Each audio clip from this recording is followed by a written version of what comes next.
We have Jamie Vieira joining us from the TNRD, and we're talking today about trash. We're talking trash with Jamie. How are you? I'm good. Yourself? Good. It sounds like a Hollywood show, but it's actually not talking trash. We're talking about garbage. That's right. Right? So you guys are having some public meetings coming up, and you want people to know about it that live in the TNRD. Yes, you bet. So we've already actually had a few public meetings before Christmas, and we're having one more coming up on January 17th at the Sandman Center, the Valley First Lounge at the Sandman Center. So what this is, it's part of our public consultation of our regional solid waste management plan. So this is something that regional districts do every 10 years. They're tasked with planning for solid waste management. So that includes both the City of Kamloops solid waste system as well as all the member municipalities throughout the district. So it concerns everybody then? Exactly, so it concerns everyone. And so this is kind of a big picture overarching plan of what are we going to do with our garbage over the next 10 years? How are we going to reduce our garbage, and how are we going to handle our recyclables? Okay, how do you see things changing in the next 10 years? Well, glad you asked. That's what's in this draft plan, and that's what will be covered in detail at the public meetings. Obviously, much more than public meetings, we have all this information on our website, TNRD.ca, which we can get all the details. But just at a high level, there's kind of 7 key recommendations in this plan, and that's, I'll just go through them quickly, increasing recycling by businesses and institutions, increasing diversion recycling in the construction and demolition sector, reducing the amount of organic waste, so food scraps and yard waste, or reducing that going to landfill, increasing our promotion, education, and waste reduction work, encouraging proper disposal of household hazardous waste, continuing to tackle illegal dumping, and increasing the efficiencies of how we use our landfills. So there's actually a part of this plan is a regional landfill strategy, and we're looking at some changes to the Heffley Creek landfill and the Barnhartvale landfill of the operations. For myself, and I only speak for myself, but I'm finding right now that I'm putting out far more in recycling than I am in waste, and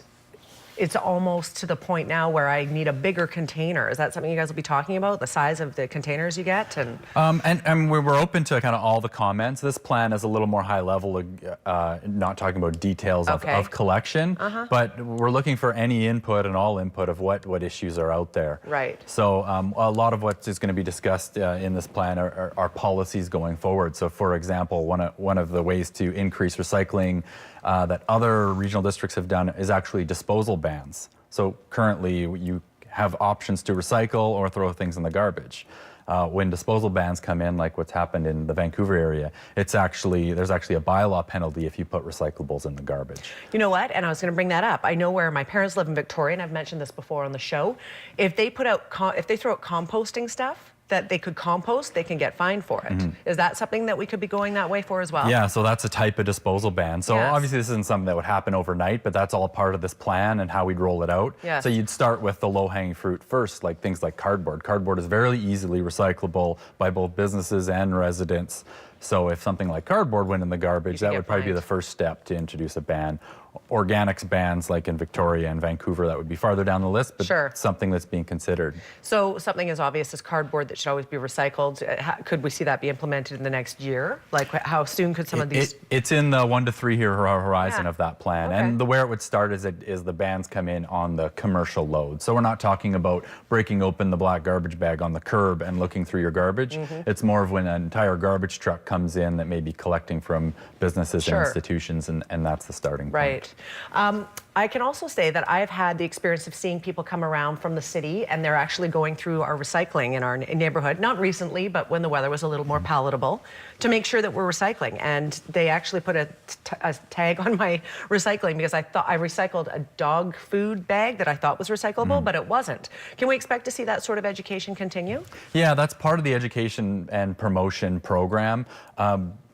Recycling is only good if it's actually recyclable things going in the bins. So that's part of. It's part of an information education program to make sure that what people are doing is actually helping the situation and putting the right things where they're supposed to go. I've been going off on tangents. I know there's other things that you want to cover here. No, I guess maybe to go back to our website. So in addition to this public meeting, I'll give a pitch for it again. It's January 17th at 6 p.m. at the Parkside Lounge.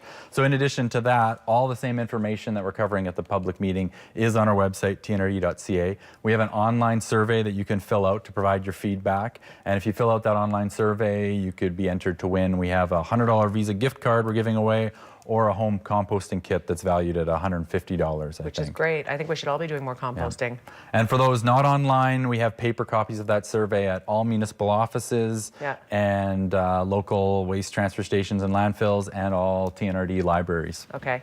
How many people are you hoping to have come out? Is this a big time commitment? Like how many hours are you expecting? Typically, the presentation's a half an hour. The public meetings are usually an hour to an hour and a half long. Okay. And how are we doing with our recycling? I know that a lot of people still recycle things they shouldn't. What happens when you put in glass bottles, for example, that you're no longer allowed to recycle? Yeah, that's a good question. So contamination is a concern. So contrary to belief, you know, if things that are not accepted in the recycling end up in there, nobody sorts them out and puts them to the right recycling spot. They end up in the garbage. So if you put non-recyclables in your recyclables, they end up in the garbage. So anyway. the whole container ends up being not recycled? Not the whole container, but they'll get separated out. So in the glass stream, in that case, often they'll get broken, and that was one of the reasons why they can't be recycled properly, and then they get sent to the landfill. Okay, so it's good to try to be good about what you're doing. Yeah. Yeah, good. Anything else you want to add? We've got about a minute if you want to use any of the time for anything else. Putting me on the spot. I think that pretty much covers it. Yeah, we'll get into more detail around kind of who's going to be impacted by this plan. It's going to be the policies and bylaws talking about bans. They're going to be more impactful on the commercial and industrial sector than the residential sector. So to start or forever? Well, definitely to start. Those all will trickle down. But again, talking about these bans, the disposal bans, I don't want to mislead people that we're going to be breaking open and giving you a ticket on your bin right away. We're more looking at big, dumpster bins behind businesses and making sure that they're starting with compliance and recycling. Yeah. Awesome. Okay, Jamie Vieira, thank you for being here. Last reminder, though, this is taking place January 17th down at the Arena. Parkside Lounge. Okay, thank you for being here. All right, thanks. If you would like to learn more about this, you can also check it out online, tnrd.ca, as Jamie mentioned before. We're back after a quick break. Stay with us.